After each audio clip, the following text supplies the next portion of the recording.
حضرت عبداللہ ابن مسعود رضی اللہ تعالیٰ عنہ بہت جید صحابی ہیں. ان سے ایک حدیث جو ہے وہ روایت ہے جامعہ ترمذی کی 484 نمبر حدیث. رسالت مآب سرور انبیاء صلی اللہ علیہ وآلہ وسلم نے فرمایا قیامت کے دن میرے سے سب سے زیادہ قریب وہ شخص ہوگا جو سب سے زیادہ مجھ پہ درود پڑھتا رہا ہے.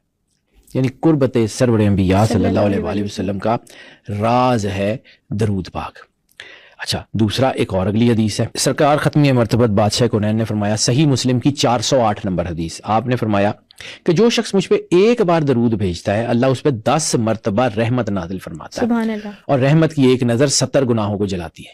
یعنی آپ سگنیفیکینس سمجھیے, رحمت کی نظر گناہوں کو جلاتی ہے اور اللہ اس کے اوپر 10 رحمتیں نازل فرماتا ہے. ایک بار درود پڑھیں گے یعنی اللہ کہتا ہے نا کہ تم میں سے کون ہے جو اس کو قرض حسنہ دے تاکہ اللہ کئی گناہ کر کے جو ہے وہ واپس کرے. جیسے میں نے پچھلے پہلے جو پوڈ کاسٹ میں بات کی تھی کہ جس شخص نے اللہ کے راستے میں پیسے خرچ کیے تو اس نے گویا زمین میں ایک دانہ لگا دیا, جس دانے نے جو ہے وہ 7 بالیاں ریٹرن آن انویسٹمنٹ کا جب ہم نے کہا تھا 7 بالیاں لگائیں اور ہر بالی میں 100 دانے تھے, یعنی 700 گنا کا کانسیپٹ.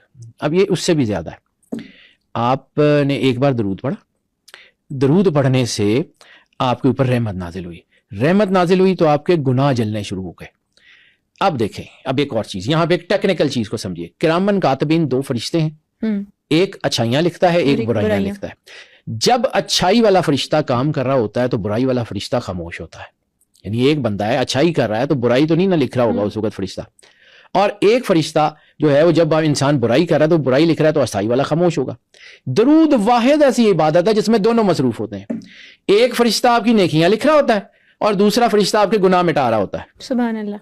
اس کی تھرسٹ کو سمجھیے. میں یہ بالکل تھوڑا تھوڑا کر کے آگے بڑھوں تاکہ میں ٹاپک کی طرف پہنچ سکوں. اب تیسری حدیث حضرت عمر ابن خطاب رضی اللہ تعالیٰ عنہ نے فرمایا کہ سرور انبیاء صلی اللہ علیہ وآلہ وسلم سے میں نے خود سنا, آپ نے فرمایا کہ دعا آسمان اور زمین کے درمیان رکی رہتی ہے جب تک کہ تم مجھ پہ درود نہ بھیجو. جب تک سرور انبیاء صلی اللہ علیہ وآلہ وسلم کے اوپر درود نہ بھیجا جائے دعا قبول ہی نہیں ہوتی. یعنی درود شریف دعا کی قبولیت کی شرط ہے. شرط ہے. درود شریف نماز کی قبولیت کی شرط ہے. نماز کے فرائض میں سے ہے نا درود پاک. یعنی درود ابراہیمی نہ پڑھیں نماز ہی نہیں ہوتی. نماز کے فرائض میں سے درود پاک ہے.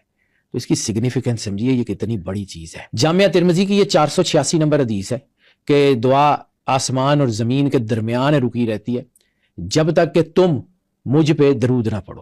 اسی طرح ایک اور حدیث ہے جناب ابی ابن کعب رضی اللہ تعالیٰ عنہ.